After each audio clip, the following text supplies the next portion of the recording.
My name is Kartike. So I am Ritika. I'm Nidhi Singh. I'm Shreya.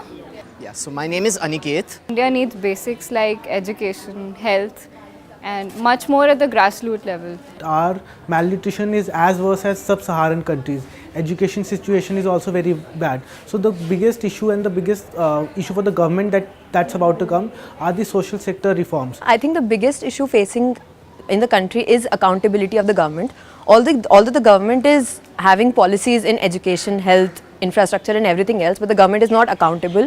What we see nowadays is that the fiscal deficit of our country is exceeding a lot of, is crossing all boundaries, and all the small issues or big issues are having because of the fiscal deficit.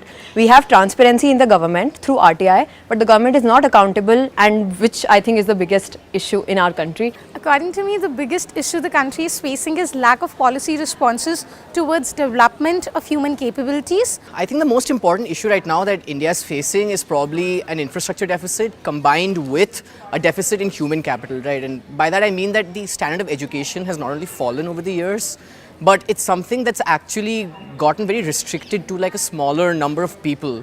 What we've seen in the past 6-7 years is that employment in the country has gone down tremendously. Whatever employment generation that has happened in the informal sector. The basic reason we are unable to develop our workforce is lack of public education. The private education, because of cost concerns, is unable to benefit the bulk of the population. India's biggest single challenge right now, getting a workforce that's trained to face a modern, kind of an economy that's heavily technology dependent and probably going to be more industrialized than ever before. Biggest issue that our country is facing is a good development strategy in terms of how you would want to go about developing your towns and cities, because that's something that I, even as a common person, face day to day. India is developed enough that now it can stand on its own feet and not take loans from other countries. Our goal is to compete with China, compete with America, try to achieve that top position that we are capable of, but have been hiding underneath.